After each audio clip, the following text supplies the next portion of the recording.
Ya, Apa saja kriteria dari amanat agung itu selain orang tidak percaya? Misalkan ada orang yang suam-suam kuku, ada orang yang sedang lelah dengan imannya, apakah itu tidak menjadi target bagi amanat agung ini, Pak? nah itu kalau itu masuk kepada pemuritan, ya. Untuk amanat agung itu khusus untuk orang yang belum percaya kepada Yesus. Itu amanat agung. Tapi dalam amanat agung itu kan ada tiga muatan kan, ya.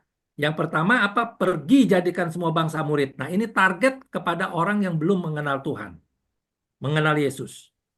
Terus yang kedua, baptis.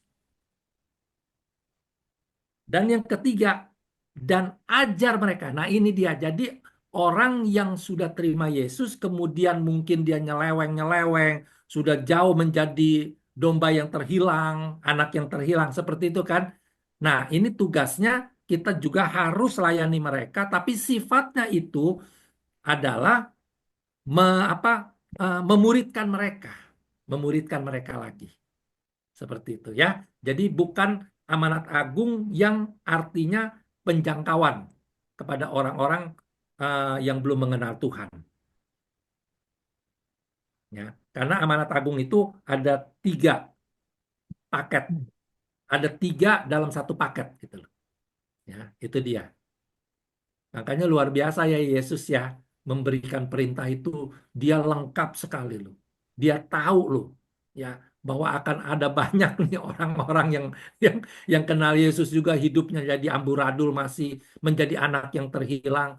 Nah, itulah tugas kita juga sebenarnya benar, tugas kita juga untuk makanya kan tugas seorang pelaku amanat agung itu tiga, yaitu apa? Pergi jadikan semua bangsa murid, baptis mereka dan eh, Ajar. ajar mereka Ya. gitu. Kita tiga tuh di dalam kehidupan setiap orang pelaku amanat agung. Nah, dulu saya kan menentang sekali itu di dalam apa gereja organisasi tentang baptisan. Kan dilarang baptisan itu kan. Kalau sama gereja sinode kan nggak boleh selain pendeta, ya kan? Nggak boleh nggak baptis. Dan itu saya tentang. Saya bilang di mana ada ayatnya yang nggak boleh. Yang ada justru kita disuruh baptis. Di situ nggak disebut pergilah kamu jadikan semua bangsa murid dan baptis mereka dalam nama Bapa, Anak, dan Roh Kudus, tetapi pendeta yang harus baptis atau imam besar nggak ada di situ ditulis. Kita diperintahkan untuk dan baptis mereka sudah itu aja. Jadi pelaku amanat agung sebenarnya bisa membaptis gitu loh. Ya, tentunya, tentunya ada kriteria kan tadi saya katakan. Untuk kita menjadi pelaku amanat agung itu ada kriterianya. Bagaimana nih? Harus dipersiapkan, mempersiapkan diri juga. Nah, itu nanti kita belajar tentang murni tentang amanat agung itu. Ada dalam Yohanes pasal 15 itu nanti kita belajar itu. Ya, itu dia.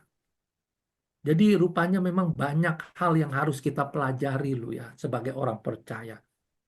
Untuk supaya kita bisa ngerti, akhirnya kita bisa sukses di dalam Tuhan. Ya, seperti itu loh.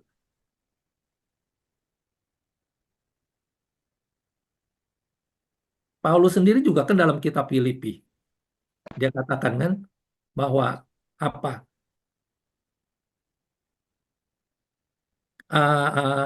dia kan dia kan harus memilih. Dalam Filipi pasal 1 itu dikatakan aku maunya si mati gitu.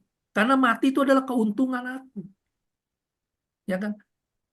Tetapi oleh karena mereka, Paulus bilang, aku harus hidup, aku hidup. Dan itu artinya dia katakan, aku harus bekerja menghasilkan buah. Itu. Paulus sadar, Paulus. Jadi bagi Paulus, mati atau hidup itu nggak ada masalah.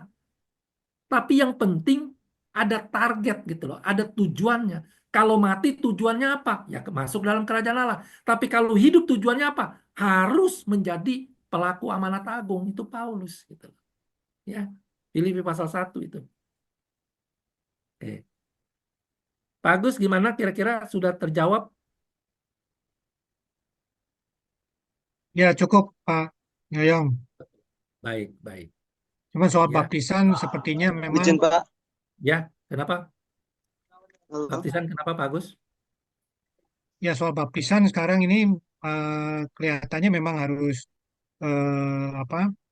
Harus formal ya Pak. Masih dengan titel pendeta yang harus membaptis gitu. Kita Betul. mana bisa dengan membaptis. Iya, itu menurut sinode gereja, gereja organisasi. Tapi kalau menurut Alkitab, nggak ada kriterianya untuk sebagai pendeta, ya kan? Seperti itu loh, ya. Dan memang ada kesulitannya apa? Butuhnya surat baptis, ya kan? Kalau yang nggak melalui gereja organisasi, nggak bisa keluarin surat baptis, ya nggak? Oke, ya. Oke, siapa tadi yang mau bertanya lagi? Udah cukup Pak Agus kira-kira? Cukup, Oke, cukup baik, Pak. baik, baik. Pak, izin Ya, Pak. ya.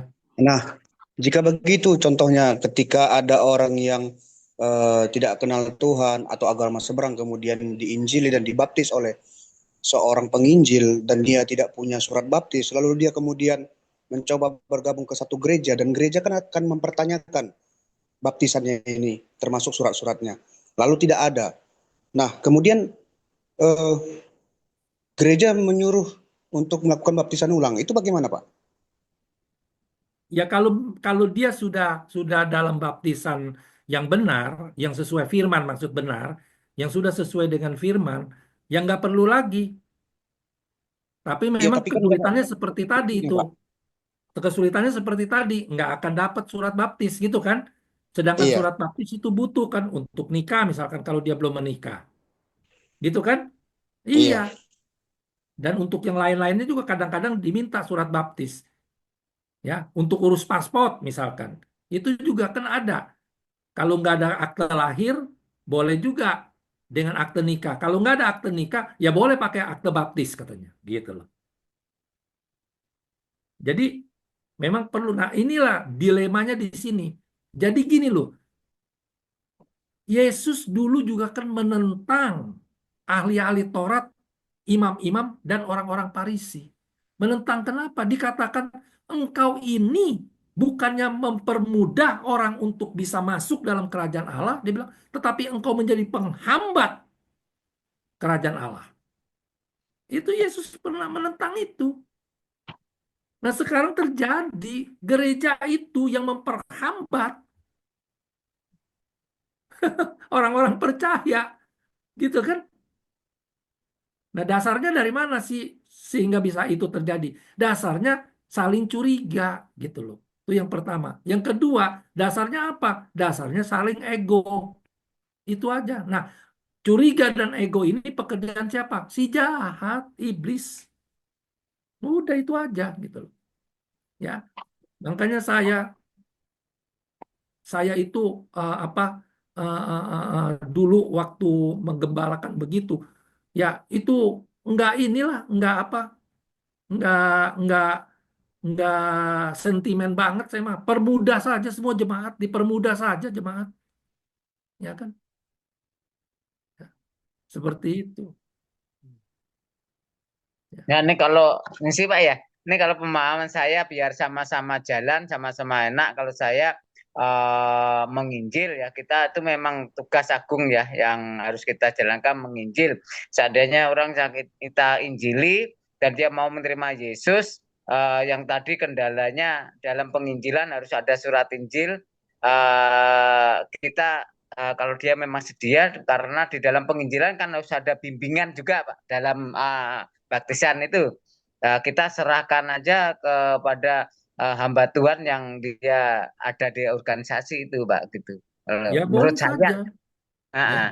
boleh Nah, saja. jadi kita tetap menginjil, tapi kalau waktu dia mau dibaptis, kita serahkan kepada hamba Tuhan yang ada organisasi, dia juga mendapatkan apa surat baptisan, juga menerima Yesus secara pribadi. Jadi kita kerjasama gitu, Pak. Kalau menurut saya gitu. Mm-mm. Boleh saja seperti itu, boleh saja. Tetapi ingat, ya, kalau Hmm. kita itu menginjil kepada orang Kedar tadi yang saya bilang, kepada orang M ini, ya kan, Ya, nggak bisa ya. sembarangan menyerahkan itu. Kalau sembarangan begitu, satu, gereja itu belum tentu mau ngebaptis. Hmm. Karena dia pikir bahaya ini. Hmm. Nggak semua gereja mau. Yang Hmm. kedua, kalaupun mau, bahaya juga nih Hmm. si siapa si jiwa ini. Kalau Hmm. sampai ketahuan keluarganya, Hmm. dicoret dari kakak tuh, nggak dapat warisan tuh, Oh. diusir. Tap- Nah, tapi kan kita memang kalau kita ada komitmen Pak ya, kalau kita mengiring Yesus kan kita harus mau memikul salib Pak. Seperti itu.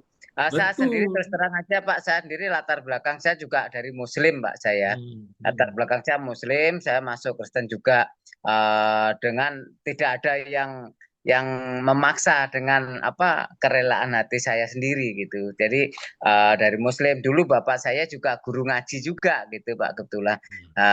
Akhirnya dia juga menerima Yesus sebagai juru selamat secara pribadi. Jangan. Iya, nggak Ya, semua orang sama seperti Bapak. ya, Iya, ya, ada yang ya memang takut sih. mereka, banyak Ya, yang takut Pak, banyak yang takut. Ya, ya, makanya saya itu waktu itu yang menjadi saksinya ini Pak Agus nih, ya, yang menjadi hmm, saksi ini Pak Agus nih, ya. Jadi saya waktu layani orang Kedar dan Nebayot ini, orang-orang Muslim ini, M nih, Mister M ini, ya, itu nggak bisa kita serta-merta bawa ke gereja dan gereja pun nggak mau mereka, hmm, karena resikonya tinggi sekali kalau ketahuan di resolusi itu gereja. Iya. ya, Jadi kita juga, saya sendiri waktu itu kan ada di departemen misi itu juga punya komitmen, sama-sama komitmen dengan pimpinan gitu loh. hmm, Gereja itu seperti itu. Dan itu nggak boleh, sebenarnya nggak boleh diketahui banyak orang. Karena kan kalau ketahuan kan malu juga gembala sih, gembalanya ini gitu kan. Seperti itu. Jadi memang memang banyak kendala. Tapi Tuhan tahulah caranya. Roh Kudus nanti hmm, yang akan membuka jalan. Yang penting bagian kita, jangan pikirin yang itunya. Yang harus dipikirin, mau atau tidak kita melakukan amanat agung itu. Itu saja. Selebihnya nanti, anugerah Tuhan akan turun atas kita. Roh Kudus akan menolong kita. Itu udah pasti. Saya banyak sekali apa menerima pertolongan Roh Kudus lewat misi saya yang saya lakukan itu. Iya, seperti itu ya. Banyak sekali. Dan puji Tuhan sekarang ini malah saya nih disupport oleh beberapa gereja. Jadi kalau ada yang mau dibaptis, gereja yang lain nggak mau kasih, datang sama saya bikinin surat baptis. Seperti itu. Ya, belum lagi ketemu lagi nanti orang janda mau menikah lagi. Itu juga tantangan berat lagi. Ya, udah itu intermezzo aja. Gereja banyak yang nggak mau nikahin orang yang sudah apa bercerai hidup, nggak mau. Waduh, suci mereka soalnya. Gereja itu suci kudus, bukan kudus saya suci, nggak mau. Banyak pertentangan itu terjadi. Tapi itu nantilah ya kita. Oke, siapa Baik. lagi? Masih ada waktu? Oh, saya pikir ini sudah